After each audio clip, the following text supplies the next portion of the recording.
Hey, this is Marty Stepniak, staff writer for Hospitals and Health Networks. I'm joined today by Steve Lieber, President and CEO of HIMSS, which is hosting its National Healthcare Innovation Summit in Chicago. Steve, thanks so much for being with me today. My pleasure, Marty. Thanks. Now, what are a few of the big themes, trends that you're tracking today and this week at the conference? Well, first I'd like to point out that the summit really is focused on practical innovation. There's a lot out there that is early stage, unproven, and what we're trying to do, and we do this with all of the HIMSS activities, is present technology that's in use today. And so there's an underlying theme of the whole conference that this is technology that's proven, that people are actually using. And so part of the effort here is to get people thinking about how they could adopt that specific technology, or what sort of opportunities or platforms are out there for them to solve some issues now. Some key issues that we're focused on are telehealth, so dealing with distances and challenges that traditional deliveries of health care don't solve. We're dealing with scale, the ability for hospitals to scale innovation versus looking at it as pilot types of projects. What can hospital leaders, health system leaders do to better foster innovation in their organizations?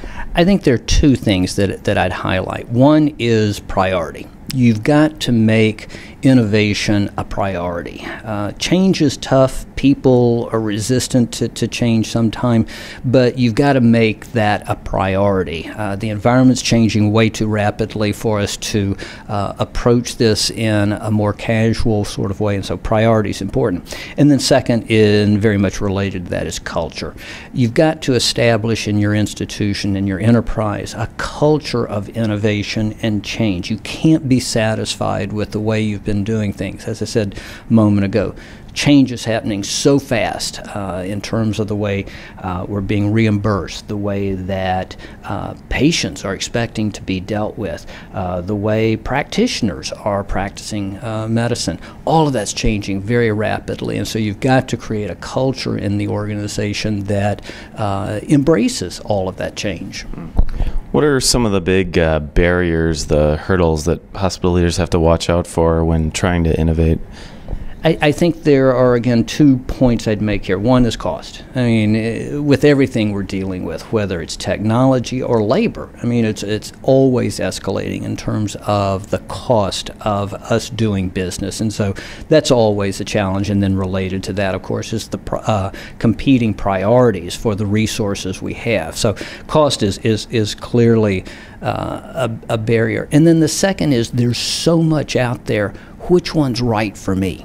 Trying to figure out which ones of those innovations are the ones that I ought to explore first and bring in early. So it's understanding what your biggest problems are and what the opportunities are out there to deal with them. That, in a sense, is a barrier because we're just overwhelmed with so many different choices. Mm-hmm. And you mentioned telehealth earlier. You're taking part in a session on that topic today. What are some of the trends you're seeing in that regard and ways that hospitals are using telehealth to sort of disrupt the status quo of healthcare? Yeah. As I mentioned, the changing expectations of patients and the changing ways in which clinicians are delivering care are very much playing into a movement towards a greater use of telemedicine, telehealth. So things that we see, one is there is an upswing in terms of adoption of different technologies that bridge that gap. Two, we're seeing a recognition that telehealth is more than just bridging distance gaps, but it's also bridging gaps around access and expectations. As I say, patients are coming to the point where they recognize, I don't need to be in the physician's office. I don't need to be in the clinic in order to get served.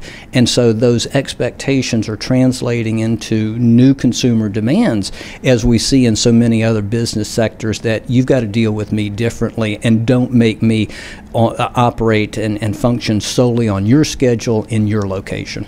Great. Steve, thanks so much for being with me today. My pleasure, Marty. Thanks so much. For HNHN, this has been Marty Stepniak.